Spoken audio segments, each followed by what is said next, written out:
Hey, it's not your fault or mine, but together, you and I, we can do something about it. Stay tuned. Voices of humanity, we need to hear your voices. We need to hear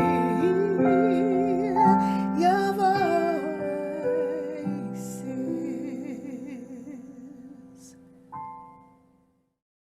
Welcome, a warm welcome to Voices of Humanity at prconnectionsradio.com, the voice of new media. I am your host, Sandra McKechnie. Welcome to you. And I know you're going to enjoy the show. And the show is not really just about enjoyment. We really want information for you. And there's some things that people really genuinely don't understand or know about anti-racism, diversity, equity, and inclusion, bias, implicit racial bias, and there's a lot of terms out here, and sometimes maybe there's questions you'd like to ask, and you feel, I can't ask because they're going to get mad, or I'm just going to feel stupid or whatever. But this is the show for that, and we would really like you to just please get in touch with me, connect with us, and we're really trying to make this something that is really interactive. And we are looking for people for the show. You'd love to get in touch with me about that. Of course, you need to be a fit for the show and the podcast, and we would really appreciate hearing from you. I just want to give a shout out to all of you out there. Thank you very, very much for joining us. I also want to give a shout out to Local Street. That is I'm in a coaching collaboration on Local Street, and that's a wonderful place to be as well.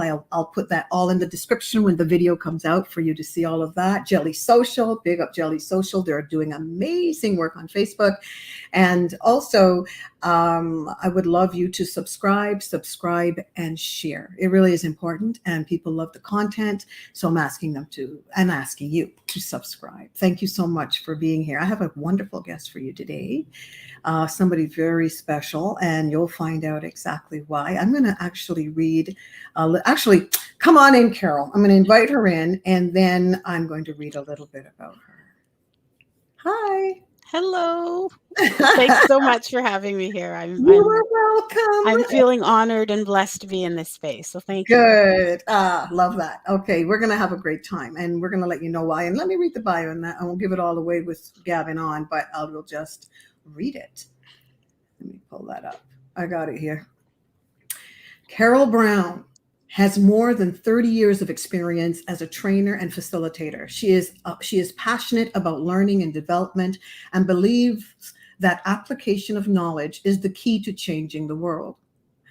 Yeah, knowledge. Without knowledge, the people do perish, for real.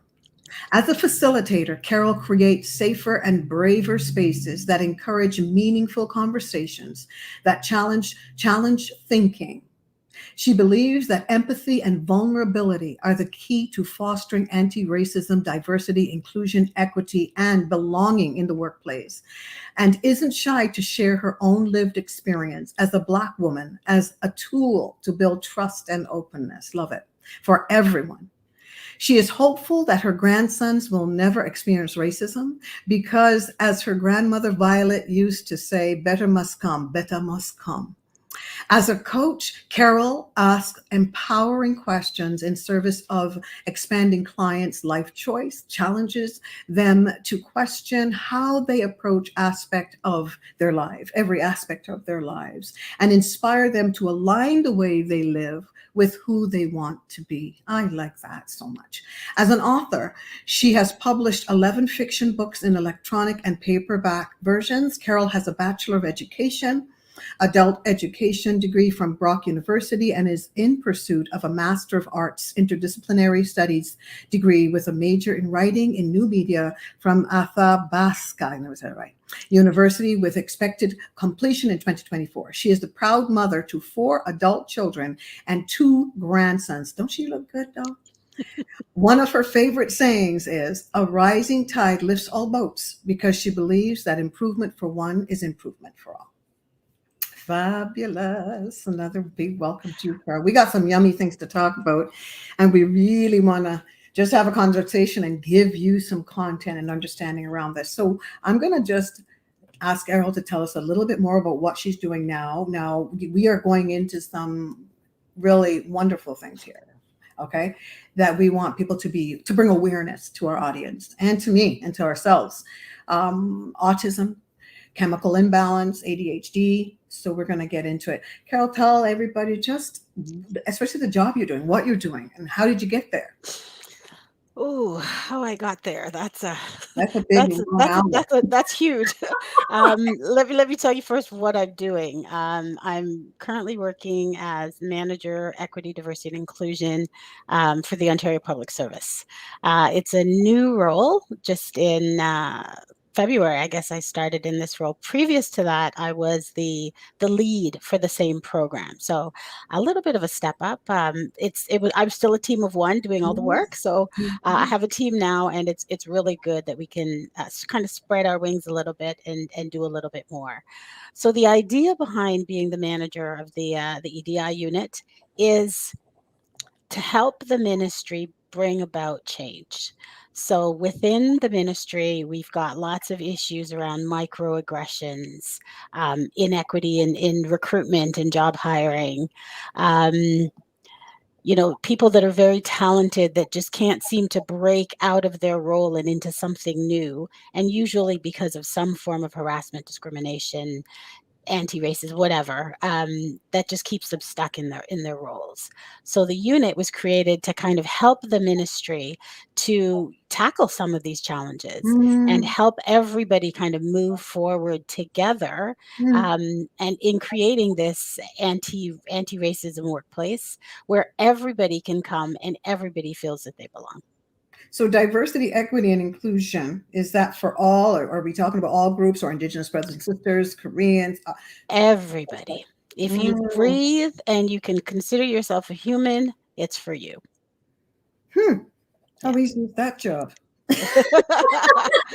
Yeah, I tell you, it's what's great about it is that it is challenging. So I know that, folks go to work and they do the same thing every day. I can't say that. I never know what the day is going to bring. And that's one of the things that I love about it. There's a huge diversity. I mean, today I could be sitting on a phone, just engaging with colleagues across the OPS, sharing Mm, ideas, brainstorming. What are you doing? How are you tackling this? Is this an issue for you?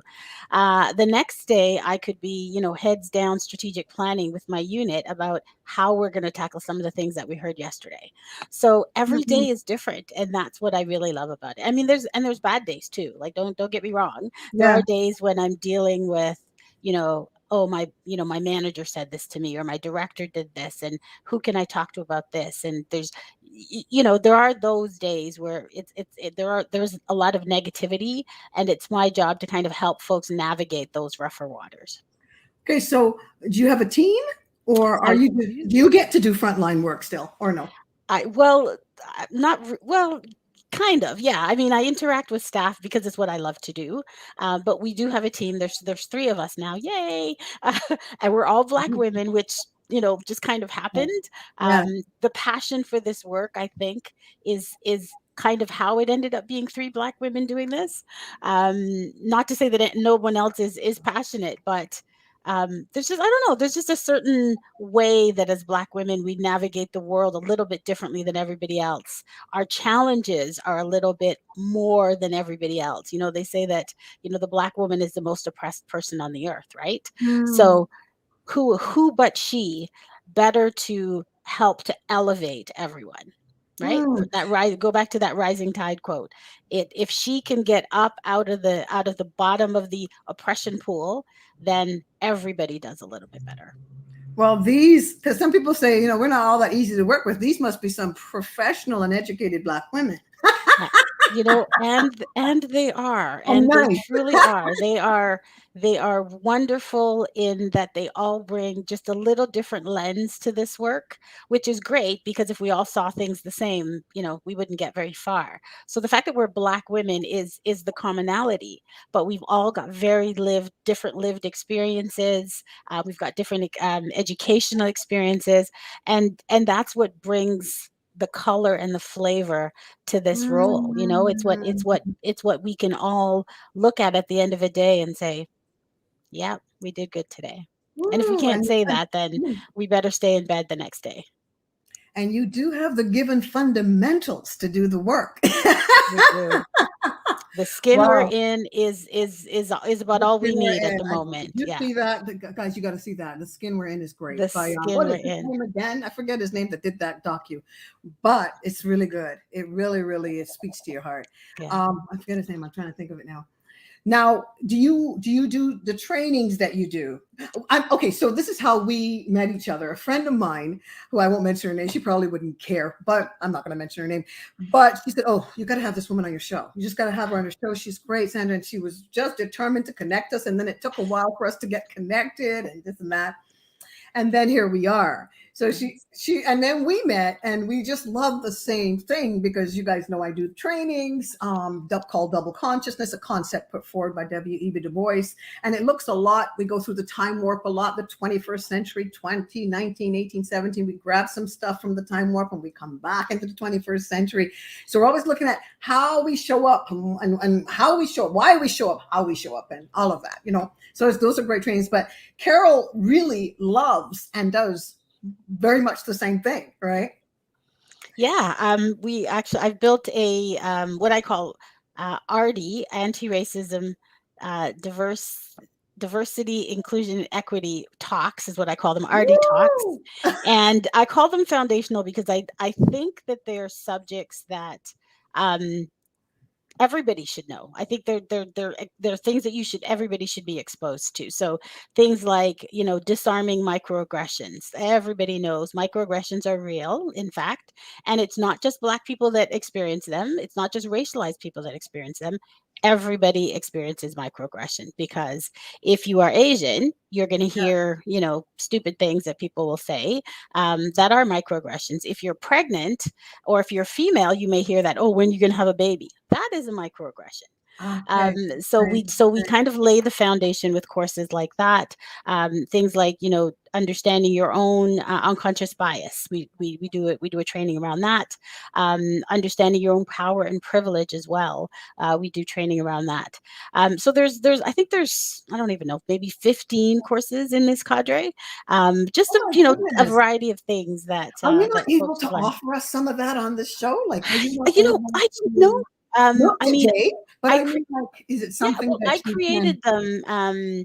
I created them in my capacity as manager in this position, right? Uh-huh. So I don't know if that makes them proprietary to the OPS or not, Oh, could or you if check? because Because it's my knowledge. I love the RD talk thing. Yeah, I I think do that would be too. I would amazing. love to just be able to, run around the world offering this kind of foundational, Well, and it's very you could create foundational because of, something that's suited for a show, and we could share the screen. We could yeah, talk about that. I think because some people really don't know what all of this is, and for that sure. layman kind of, I think it would give people a perspective. It would bring in people that maybe, excuse me, that maybe feel they're in kindergarten in this area, right? Yeah. And just And really, yeah, and they're very foundational, so it would help, really kind of someone who just doesn't feel like they know anything would really kind of help them, just getting their feet wet in, let me just find out a little bit more than what I know now. So yeah, I will definitely check and see if oh, we will check that out. We could that's book time available. out for that, because trainings I think are great. And when Yeah. I told you we had an Indigenous sister on here, Sandy Boucher. Shout out to Sandy Boucher, who does great work. She's a reconciliation expert, and she put the screen on. She did her thing. I want you to come back and do the same thing, because that some people just don't even know how to ask questions about Yeah. this, about right. And even if a friend of mine, we were in a position where someone was, they were just big in the stomach. And she was so embarrassed because she said, "Oh, you're having a baby." Well, the woman wasn't pregnant. So, even that, like, just aggress someone. Yes. But that was innocently done. But then find a way. Don't ask that. Have a nice conversation. How you doing? And what Yeah. happened? Might come Yeah. out. Let them tell you. But Yeah. anyway, so we're going to talk about that. Okay. Okay. So now I really would love to get into this piece, because it's a little bit on it, and I don't want I don't want to lose any minutes here. The autism piece. You've got 4 wonderful children, I do. and you have been raising them up pretty much on your own most of the time, or how does that look? Yeah. my husband and I were together for, I think, the oh my gosh, I don't even know, 10 years, 12 years. Yeah, probably about 12 years, I think, maybe a little bit longer than that. So we split when my oldest boy was 12. He's not the oldest child. Had a daughter from a previous relationship, but we split when he was about 12. Um, and yeah, I mean, I was on my own. I mean, I kind of felt like I was on my own part of the time before that. My ex had he had some addiction issues that, Okay. we battled with throughout most of our relationship. But at the time that we split, it was me, and I packed my kids up in a car and loaded it up with all our earthly possessions and drove across the country from BC back to Toronto, Toronto was home, but we had been living in BC for almost 10 years. So and it was a fresh start. We came back to family and a newly built home, the home that we had been living in before we went to BC, but it Uh-huh. had burnt down while we were gone. So we came back to this Oh, fresh start, and it was me and the kids. And we did what we needed to do. They went back to school, and I went back to work. And how old are uh, they? now, Uh-huh. oh, they are 30, 31, and 32, my boys, and then my daughter is 38. Look at you. You're only a young thing. Look at you. Oh, if only that were true. Well, you look great. Thank you. Okay, so let's get Um, into the crux of it. Let's talk mhm, about autism, chemical imbalance, a little bit ADHD, mental mhm. illness, which you know quite a bit about. I do. I've experienced all of it, just with having my children and with my grandson. So, my daughter, who's the oldest, 38, she's chemically imbalanced. So she suffers from depression, and it was, news to me. But if I now look back, I can kind of see that there were, phases in her life where she would kind of retreat. I just figured because she was an introvert. I'm an introvert also, so needing that quiet time alone, I understood it. So I didn't really see it as it being depression, but apparently that's what it was. It was her just feeling off and just kind of going and needing to be alone and just kind of process or just hide from the world, whichever you want to call it. So she suffers from the depression. My oldest son, we're not exactly sure what's up with him. He's never been diagnosed, other than at 12, he was diagnosed with ADHD. Even before he was diagnosed, we knew there was something that was unusual about him. He was the energy that this child had, smart as a whip. I mean, highly, highly intelligent, but he Mm, would bounce from corner to corner, ceiling to floor. He was always on the go, always needing to be in something, doing something.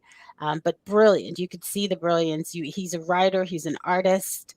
Um, but to get him to kind of calm down and focus on anything, without chemicals, is mm, really hard, right? So he smokes a lot of weed to kind okay. of keep him in that creative zone. But he also suffers from a lot of addiction, weed being one, and the other being alcohol, right? He's an alcoholic, Mhm, but mhm, he hasn't been diagnosed officially, so we don't know if there's something underlying all of that, mhm, right? mhm, Um, and then of course my grandson, he's on the autism spectrum. I think he's on the low end of the spectrum, but he speaks, he has words, but not enough that he can string a sentence together. He's 3.5. He'll be 4 in January, but he doesn't string a sentence together. You can see the wheels turning because, of course, again, like my oldest son, he's brilliant. He can figure, if you put something up on a shelf and he wants it, he's going to figure out how to do it. He will move whatever he need to, he'll balance, he'll whatever to get to what he wants. You can see the I know. I brilliance. hear that there's this brilliance with this challenge. Brilliance. Yeah. Yeah. Wow. Yeah. And so just engaging with him, it takes a lot of patience because you have to kind of slow down, right? You're not dealing with a typical child. You've got to kind Mm. of slow down. You've got to, redirect his face almost so that he looks at you, so that he can see that you want to communicate with This him. is your grandson. My grandson, Yeah. yeah, Yeah. Oh my yeah. goodness. And it's patience. I think with all of it, with my daughter, with my son, with my grandson, it's all about patience. You have to understand that how they process things is not the way that you or I, being quote unquote normal. And I hate that word, I but know, I'm I know, struggling to find a better I one. know. You just have to approach everything differently. What I love about the the the the diversity of these family members is I have to be really creative, right? So it's you can't just do what you would normally do. You've got to be creative. You got to think a little bit differently. You can't even really I can't even really say put yourself in their shoes, because you don't know what those shoes feel like or what they look like. Girl, I Um, know, I know people when they watch this, they're gonna be thinking what I'm gonna be saying. Okay, how you look so good with all of this you just told me? Hey, who? uh, thank you, thank you. There's a lot of gray. There's a lot of gray, but I think because I'm always hopeful, right? Like every Hmm. day that I get up, there's a hope that today will be better than yesterday Girl, I got was. to put you on my prayer list, Carol. Um, Mm. and it's as I said, it's about that creativity. It's about you being able to just think a little bit differently about how you approach. I know my daughter gets very defensive. She's very protective of her son. She wants him to be, again, that I hate that word normal, but she wants him to be a regular kid, right? And he's not. And we have to do things differently as a result of that. She didn't want to tell anybody about his diagnosis in the beginning. She cried when he was diagnosed. Yeah, And yeah, I yeah. just kind of looked at her and I was like, well, what's the big deal? He's just him. Like, that's just how we've always known him. So, he's just him. So what's the big deal? Okay, so I segue, love this. Go ahead. because sorry, I'm interrupting you because I want to remember this. The segue. Remember, we were talking about autism and how what it is, what it looks like to be autistic and black. Oh, listen, it's so different for every person who's on the spectrum, Yeah, right? But when you think about being autistic and black, that's just another layer of oppression, right? It's another layer of otherness. It's another layer on the intersectionality wheel. It's just another layer of something else that you now have to deal with as you're navigating this yes, world, yes, right? The world that's absolutely. already putting up barriers for you. Yes, It's just yes. something else. So, and she knew this when she got the diagnosis. So she was like, how is he going to fare? How is he going to manage? How is he going to navigate the world? And I said, well, it's our job. It's our job to make sure that he can, to give him as much love and self-confidence and all of those things that he's going to need in order to be able to navigate the world despite what everybody else is going to throw at him. Give him the voice so that he can speak for himself. I mean, he's, as I said, speech right now is an issue for him, but we're putting in all of those supports that will help him so that he can speak for himself Mm, and he mm, can mm. say, I need this. He doesn't need to necessarily tell anyone he's on the spectrum. I mean, he can if he wants to, no shame. But just to be able to communicate what he needs is what we need to be able to provide him with, Do you right? see that happening already, or how does that look? You know what? He's amazing because even when he doesn't speak, he's got a way that he'll come and he'll get you and he'll take you where he needs you to go, and then he'll indicate, up. He might say up, if he's in a good mood that day and feeling particular, he might say up, or he'll say things like please or help, right? So that he's got his way at 3.5. He's got a bunch of words. He's got individual words, but to string them together in a sentence is what we're working on. But he can tell you what he needs. And if he doesn't think that you're going to help him, he'll figure out how to do it himself, Okay, which is even better from my perspective. so when you're on the job, do you deal with a lot of this? Like, are you offering this? Are you interacting with people in the community that are having challenges? Yeah, so folks will come to me and I mean they'll ask for my advice on a variety of things. And I keep telling them I am not a sage on the stage. I am not an expert. I know a few things, you know, might be a little bit further on my learning journey than you are in this particular instance, but I Mhm. could also be a little further back on somebody else on a different path, right? So yeah, I get folks that come to me and ask me for advice and information. How do I do this and how do I do that? Recently someone came to me and said that they knew of someone within our ministry who's on the spectrum, and how can I support that person? And I said, well, are they willing to talk to me? Nope. They didn't want me to know who they were. I said, and they're not willing to disclose to their manager, their director, that they're on the spectrum as well. I said, well, it's really hard to help somebody if I don't know what they need. So Right. if there's a way that you can maybe find out what they need and come back to me, then it's easier for me to provide supports. But then I took that away and I was really kind of noodling on it because I'm thinking, well, how do we build a structure? How do we build a workplace that you don't need to tell me you're on the spectrum, but the system is good enough that you can still get what you need without you having to disclose to me. So that's what Oh, I've that been would be noodling on amazing. since I Really? heard that. And then it took me down a rabbit hole because then I thought, well, there's other neurodiverse people within the OPS. How do we meet their needs? How do we make it so that the OPS is that place where You mean everybody, without disclosing? Like you mean without getting? disclosing, yeah. Oh, How do we do so? That's okay. what my unit and I, we've been noodling on that for a few weeks now because it's kind of stuck in my head. And I keep using my grandson as an example. I go, if he were to come to the OPS without telling anyone he's on the spectrum, what would he need to be successful here? And Wow. that's kind of what I've been thinking about that a So lot. which of these are on your heart? Like what is the big thing Oh for my you? goodness. I don't think I could I don't think I could choose Right? one. You know what? I mentioned the word intersectionality earlier. I am truly an intersectional being.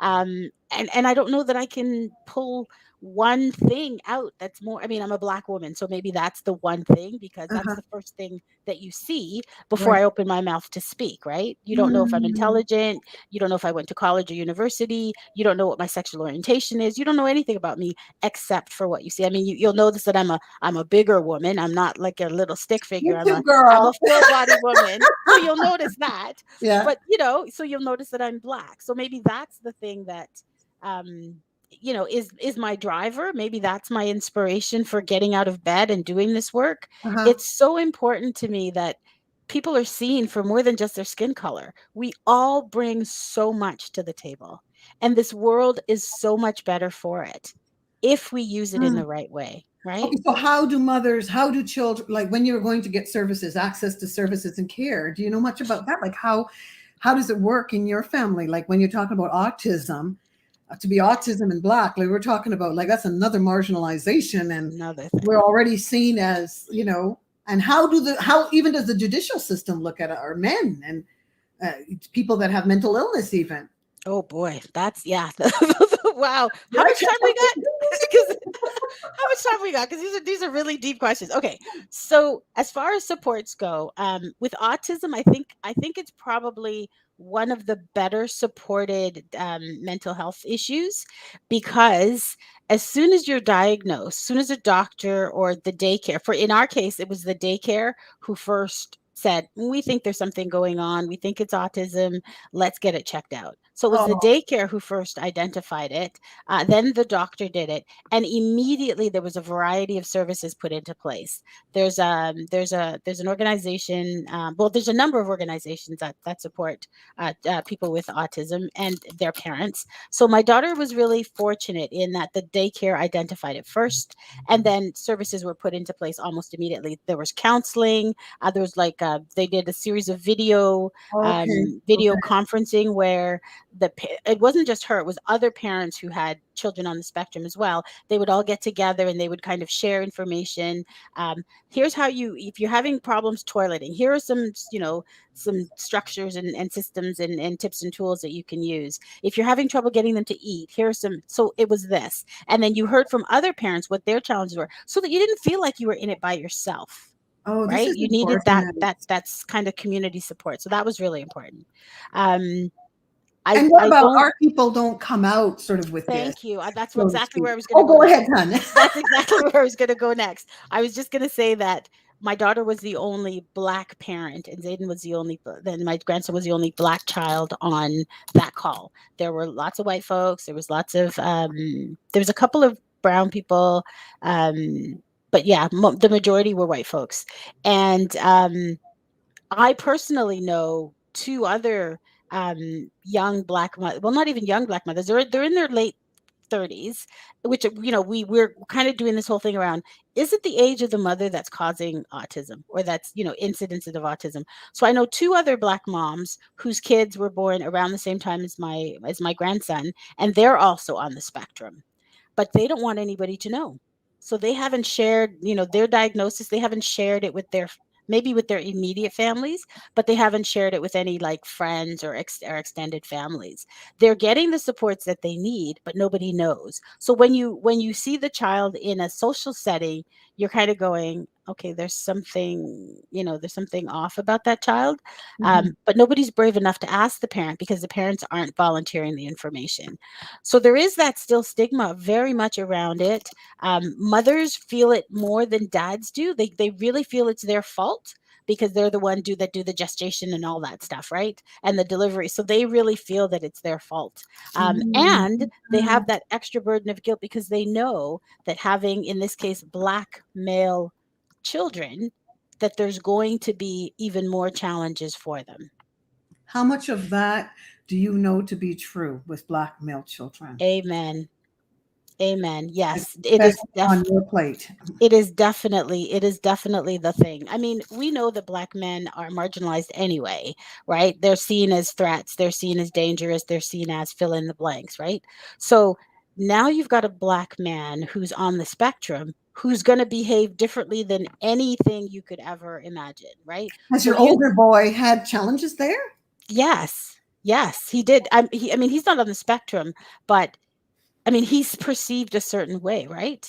He's perceived a certain way. And then when he drinks and his mental, dysfunction shows itself, then it just compounds the fact that he's now this aggressive black man, right? And nobody Mhm. says, "Oh, maybe that's a mental health issue." This is, "Oh, he's a drunken, fill in the blank," right? Mhm, mhm. So it's a challenge for black men. I mean, having mental health issues is definitely a challenge for black men, especially when they're undiagnosed. If you look on the streets of Toronto these days, who do you see? I A see lot him of there. black men. I'm seeing it.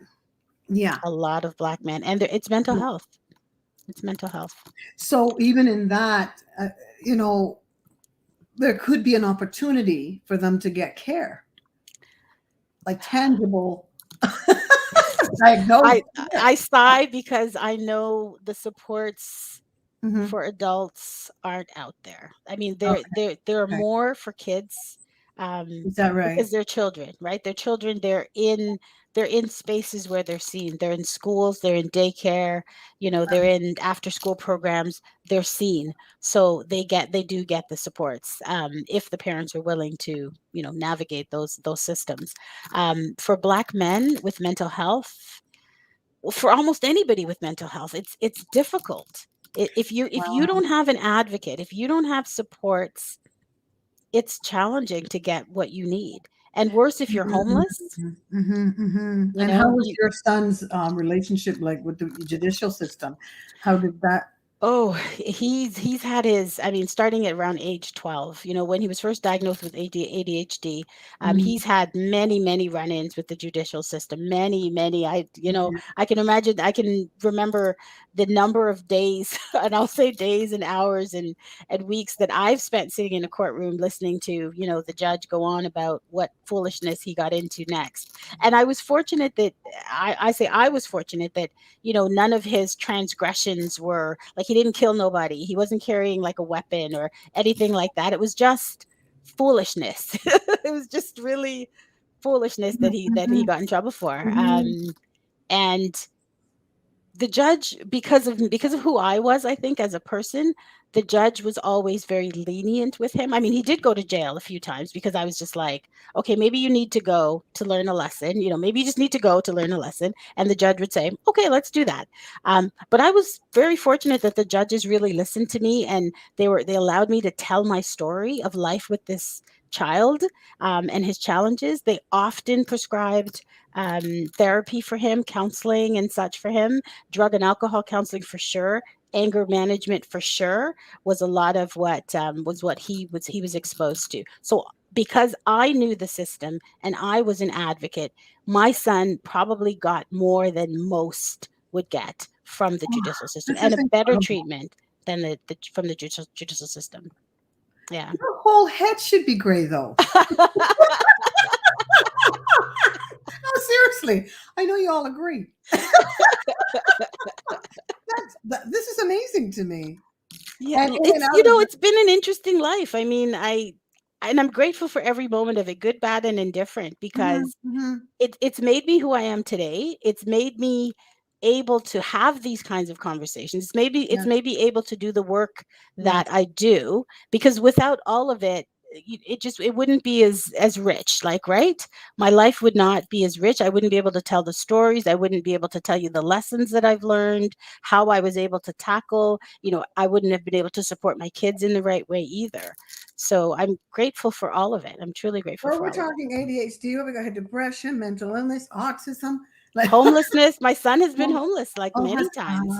oh my goodness. Many, many times, because people get tired, right? The family Uh, gets tired of yeah, yeah, supporting when they don't see a behavior change, right? yes, But yes, you yes, have to acknowledge that someone with a mental health issue just can't wake up the next day and say, "Okay, I'm going to be different," because it just doesn't work that way, I hope right? moms are listening because this is a big deal for moms. I It's can't a even big deal. imagine. There are people that have one child, even that are going through this. Yeah. That are single moms that don't have the supports, that don't have Yeah. access, don't even know how to. So when it comes to, is this something you also coach in, or in any like? I'm just thinking, there's mothers out here that I know some, that You that know, need encouragement. That I know because Carol's a coach as well, and these days, everybody and their mother out here coaching. But in terms of where you've been, I think you would be exceptional at really encouraging some of our moms and our women. So we can leave that information, no? yes, absolutely, absolutely. I don't think I asked you about the coaching before, but I really, because some people really don't Yeah. have any idea how to navigate this kind of thing. Yeah, no, I listen, I'd be glad to help anyone who needs help. Because as I said, we have to help each other. Like, it's what rising tide. Because if I can get my son hale, healthy, hearty, then that's one less black man that's out there perceived as fill in the blank, right? As a danger, as a threat, as whatever. Less chances of him ending up homeless on the streets. Ah, Less chances of, absolutely. right? So if I can help him, then I can help you to help yours, just by sharing the information that I know, just by helping you to navigate the systems that maybe you need to navigate in order to get what you need for your child or your husband, or your if you got a partner, and your partner's the one with the mental health issue, then you really need some support if they're not willing to go and get the help themselves. So there's lots of things that we can do, and we can help each other share. So you're talking about coaching, and I'm thinking more of a group thing than Oh, it that maybe would an okay. individual, right? That So sounds more of an honestly individual. with you could Yeah. like what you could just provide just a platform of something that people could sort of leverage at one time. That Yeah. might be a good idea. Yeah, Some it's a great idea. information because there's a number of I mean, people just don't know. They So, just don't know. okay, so what do you do for you? Like, I'm just even Oh, hearing it. wow. I heard some of it before, but just hearing it again, I'm going, oh my gosh, Oh, what what do I do for do you do? me? Yeah. I truly am an introvert, so my alone time is priceless. The time that I spend alone often it's just about being quiet. It's just there's no music, there's no TV, there's not even like reading a book. It's really just silence for me.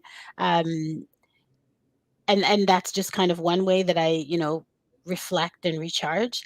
Mhm. But yeah, I mean, I'm just like everybody else. I have good friends that are really supportive and encouraging. I've got my family. My kids are great. My grandson is the joy of my heart. So he and we hang out as much as I want to because he's only 3. So hey, guess what? You don't have a choice. I want to spend some time. Sometimes Did he's you just know like, a lot oh. about did you know a lot about autism before you met I your knew nothing. grandson? I knew nothing, Wow. but as soon as he was diagnosed, I did all my reading. I read whatever I could. I reached out to other people who, um, a good friend, a really, really good friend of mine has a daughter who is 18 now, and she's on the severe end of the autism spectrum. So I depended on him for a lot of information. I would have an idea and I would just call him randomly, quick, what about this? And he'd say, oh, well. So yeah, so I really depended on him initially for a lot of information, but I did a lot of reading, and reached out to a lot of other resources just to ask questions, because I had a lot of questions like Mm. what can we expect, like what could his life look like, those kinds of questions. So Oh, yeah, so just mm, I love music, so I have a record player in my room, so I'll nice, listen to nice. records, and Yeah. I love massage, so I'll go and I get a massage if I'm feeling particularly tense. But really, it's about the relationships that I have. I think they're what really fuels me and recharges me and keeps me focused on this work Wow. because good relationships. 38 years old. That's your oldest. And 38 you've done this for a long time. for a long time. Yeah. Yeah, So being a mom is the best thing on the earth, though. I mean, I think if you, I if love it, moms. I'm not a it, is, mom. I yeah, got 2 cats. but I mean, there, you're a mom right there. They depend Oh on you, my right? God. So just But I having love those, moms. yeah, having Wow. people depend on you and hopefully loving you unconditionally, and you able to do the same, but still being able to be firm and set guidelines and boundaries as are necessary. Being a mom is great. You This get is to you get you. to This is be at both you. sides of the coin. Okay, what other mom in your life do you know that have people with ADHD, depression, mental illness, autism? I don't know many of Hmm. those. So, what if you're speaking to moms today? What can you offer them in the way that how would they begin to start to think about this? They may just have a child that's autistic. They don't know how to think about this. Some people, I understand, our people feel a lot of shame around this. Yes. Not so. Why do you think that shows up? Oh, I think it's that old adage about we as people of color, particularly Black people, we always have to be better, right? We have to do everything better than everybody else just to be seen as equal, right? So when we have someone in our family who has a mental health issue, um, it takes away from that perception of being better. Yeah. And that's where the shame is. You hide them Mm. away. You don't talk about them. You know, you just Yeah. you pretend that they don't exist because you got to Yeah. maintain that perfection, that image of being better. So how do moms start thinking? It's this is an interesting thing, but you said it was in your bio about knowledge. Oh my gosh, not knowing can be a true deficit, spirit, soul, Truly. and body. And when I woke up about 5, 6 years ago and recognized, oh my gosh, I'm black. All this time, I was assimilating, and people would tell me, "You white, you act white, you talk white," but I can get down when I'm ready. But the reality is, my assimilation process works really well. So, there's a lot of Yeah. stuff that we brought with us. And then one day you go, like Fred Flintstone, and you're like, whoa, I really am. I have to connect. There's a disconnect from the time warp because we're taught that, you show up here, you do your best. Shh, don't say nothing. Don't Hmm. talk about massa in the big house. Nobody don't care. And Hmm. meanwhile, we've come through the time warp and passed on all of this All stuff, of that. right? Yeah. And of course, we don't want anymore. It was like, no, this child doesn't have autism. No, I know what you're saying. They just need the right food, right? Give them some spinach. But then something is there, and Yeah. we're not sure quite what to do with it. So I don't know how would a show like this to me, mommies, dads, is so important because it's how do we start to think? Like you were saying, your daughter was challenged with that. How Yeah. do you think they would start to think about that in a way that could get them assistance? it's hard. I mean, I'm not going to make it sound like it was Yeah. easy. But as I said, with my grandson, I was like, well, that's how I've always known him. So big deal, big deal. There's a label. We'll just figure out what that label means, and we'll work with it, because that's just who he is, right? Um, and so I think that's I think the first thing is that knowledge. Once you know, or you suspect, is to go and find out. Go figure out what that is. Learn as much as you can so that you can then support that person. Um, Talk to people, read books. There's lots of videos out there. There's Okay. all kinds of ways that you can learn, that others don't need to know what you're doing yet, right? So when you get comfortable with it, then you're able to talk to other people about it knowledgeably and without that shame. Because I think a lot of shame is built into the fact that you hear this term, but you don't quite know what it means. You know Yeah. that it's not necessarily a positive term, and that it's going to have some long-term impacts, but Yes. you don't quite understand it. So once you learn as much as you can, and then you can kind of talk about it, you can say, oh, well, autism is, and then you can do this whole thing. And here is how it looks for this particular person. And this is some of the things that maybe he can do, maybe he'll be able to do, maybe he won't be able to do, but we're going to build in all the supports so that he can do as much as is possible, right? And then you just kind of, once you're comfortable with it and you can communicate it, I think then it just becomes another thing, and you don't even really think about it anymore. Mm. See, when you have a group, I know a friend of mine from India. She's really great. She's going to come on the show. I have to get her book. I had to have her name. You saw me. I wrote her name down just before we came on air. But she was saying, that we were colonized to think that we are better than Black people. We just were. You Yeah. know, we just got into one of those nice, yummy conversations, asking things and talking about things we were afraid to talk about. But, sometimes, people, you're not connected, but you don't know why. And when you have someone you can speak to about it, it's fantastic. Yes. Because she just sort of broke things down. And we were taught that you guys, like, you're in the sewer. At least we're in the basement. We're okay. But we were taught this way, that we are better than you. And so when we look at what happened to us in that back then, for 21st century, 2019, 18, 17, say we're in the cusp of slavery, it goes back so far beyond that. There's a way that we're taught of. Between emancipation and the Second World War, our men, droves of our men taken off the street for rape. That was not the MO. Who was raping who and sodomizing who? Right. So when you know, it gives us a sense that, oh my goodness, hey, audience, it's not your fault. But together, we can actually do something about it. And to me, I love you coming here for that reason. Yeah. As I said before, I'm truly blessed to be here and to have this conversation. Find yourself a support group. Like, find yourself a group of people, like-minded people that you can talk to about your stuff, because there is learning in that. There is comfort in that.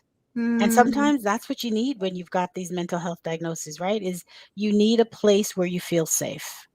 Where you feel safe. And once you feel safe, then you can offer that safety to the person in your life who needs it as well. So knowledge is a big factor. It's a huge factor. It's the factor. It's the factor. See, and I'm just saying that yeah. from my educator background. It really is the factor. I truly believe it can change the world. What you do with what you the application, because what you do with what you learn, you can learn all kinds of things, but if you never do nothing with it, then you know it, but so what? But it's what you do with what you know that can change the world. Oh my goodness. And the way we think about each other and see each other. Just because some pseudo scientists and eugenists said that we was classified at the bottom of the rung, is it true that we were all classified into the races? And we dupe out with that all the time. Is that true? There's only one human race. But we are living under that because we've been brainwashed to think it, and we're fighting against it every day, that we're at the bottom. And it is a reality that we do kick back against it. It comes up in my life all the time, and I have to push back against it. We are not less than anybody, right? You've got your Europeans or indigenous brothers and sisters, Native Americans, and then we keep going down, until you get to us. And our indigenous brothers and sisters, we're pretty much on par. So true. Yeah. Wow. This is Yeah. amazing. What are you going to do for the next show, girl? Oh, I don't know. Maybe maybe I'll take you up on your offer to come in and do one of our more foundation arty talks. Maybe I'll take you up on that. Oh, hon, I think that would be amazing. When you're talking about depression, though, this is a big, big, big thing. Can we touch that for a minute? Hmm. Because you, I don't know, did you find out early enough that your daughter had a challenge with depression? No, she was well into her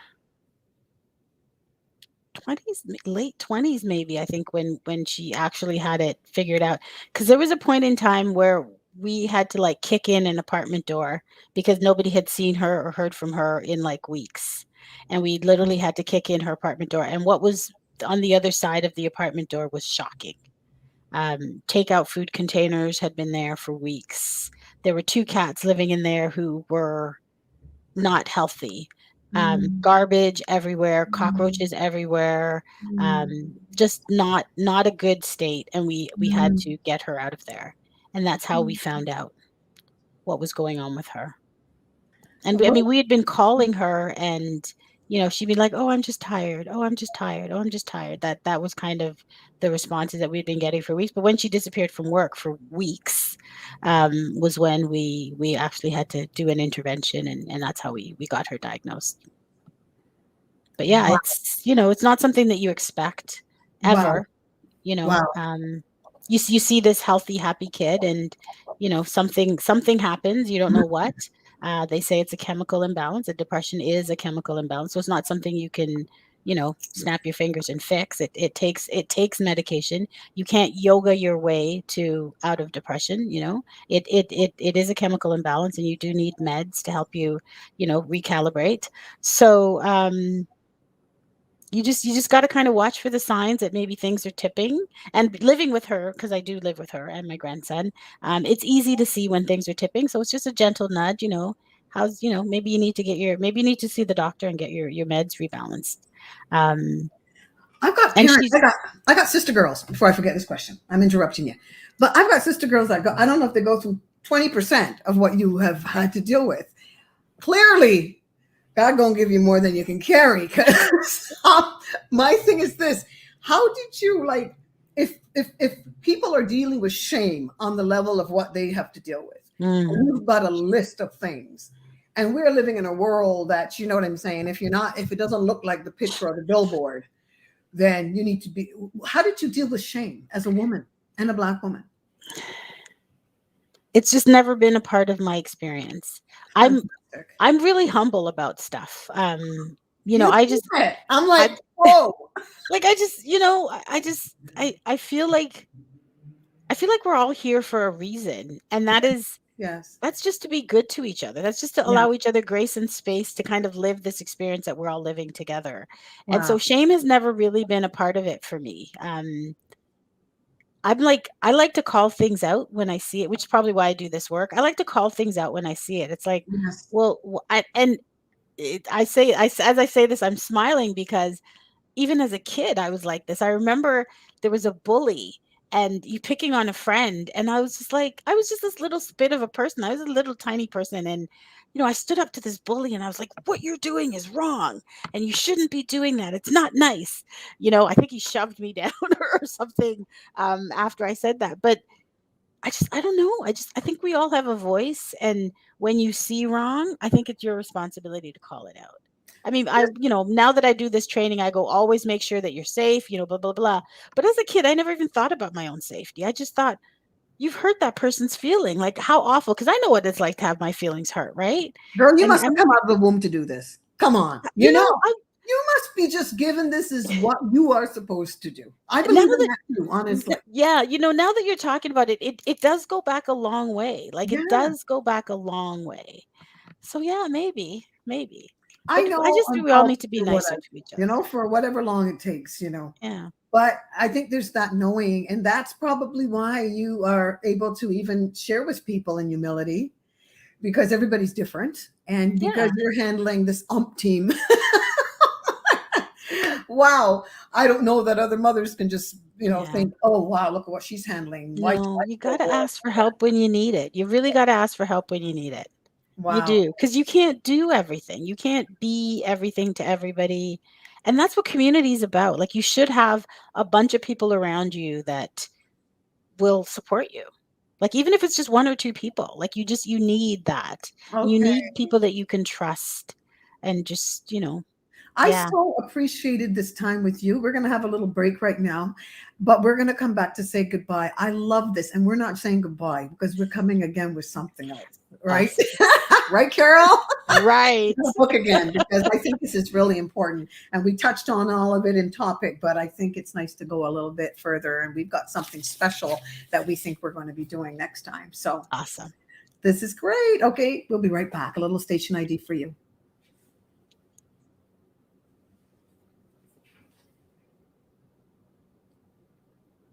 Where's Guy? Commercial Guy. That's my CEO. He's coming. Where he at? He's on the road, you know. Oh my goodness. Hardest working man in. Hi there, I'm Sandra McKechnie from Double Consciousness. Double Consciousness looks like this: cultural sensitivity, cultural awareness trainings. I've been doing it for 4 years. We're going into our 5th year, our 41st time on Zoom, and we're doing it. Would love you to join us. The next thing that I do is I'm a certified life coach holding space for clients in the areas of cultural awareness and sensitivity, right? So people that may have a challenge and they just want some space, a consultation, coaching opportunity to unpack implicit racial bias. Everybody's welcome, and we would love to have you in the trainings or book a consultation. And we have a free opportunity, 15 minutes, if you want to have a chat and get to know me and find out where you fit in that. The next thing that I do is I am a host for Voices of Humanity out of prconnectionsradio.com. If you want to be on my podcast and you're a fit, because it does have to fit with the show, has to complement the show and the network, I would love you to get in touch with me. And I'm also, from my heart, and I've always been a singer-songwriter, and I love this stuff. I love the singing. We put it in our trainings, our cultural sensitivity and awareness trainings. So sometimes I just sing just like this. You're all that I want. You are all that I need. And you brought me here when I can't find my way. You're all that I need. And you brought me here to pray. You should hear that with my keyboard player. It's to live for. Thank you so much for your time. I hope that helps you to know who Sandra McKechnie is. Take care. Bye for now. Thank you guys for being. Wow. Did you like that? Did was you like my commercial? wonderful.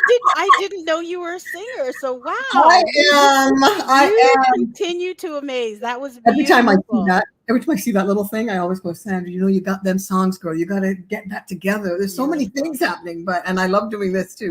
But this has been great. We are coming back because we need a Carol. Moms, much respect. We really would love you to watch this show. We want you to share it. Please subscribe, everybody, because some of the people coming on here are heavy hitters. They know what they're talking about. They've experienced it.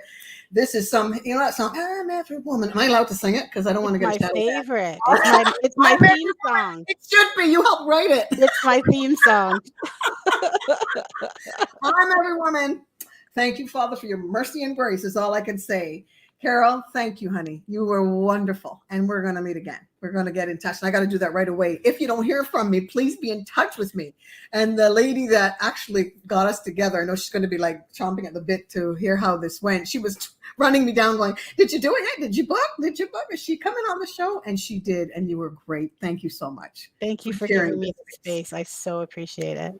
All right. We're going to put everything on the description. If you want to get in touch with Carol, the coaching and her professionalism, please get in touch with her if you need her. Some people are out there, you're alone, you feel alone, you don't know what direction to go in. She would be the one to get in touch with. Okay. Thank you so much. Have a wonderful weekend, everybody. All right. Take care. Bye-bye.